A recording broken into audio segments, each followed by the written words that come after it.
पीड़िता बापा रिपोर्ट उपरे गोटे मकदमा रुजु कराई से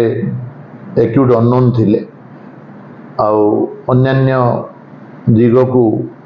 लक्ष्य रखिक से एक्यूट को राति आइडेंटिफाए कराई 2 जन एक्यूट थे जड़े एक्यूट को धराही फर्दर इन्वेस्टिगेशन केस चली आमर टीम गुड़ाक आउटसाइड डिस्ट्रिक्ट को 3टा टीम जाइला गोटे टीम राति धरी 3टा बेल को गोटे एक्यूट प्रिंसिपल एक्यूट को एवं आरटा को आज धरवार चेष्टा चली निश्चित रूपे धरा हो पीड़िता तो कंडीशन भल अच्छी स्टेटमेंट भी रेकर्ड चली 2 जन संपृक्त अच्छा जना पड़ जा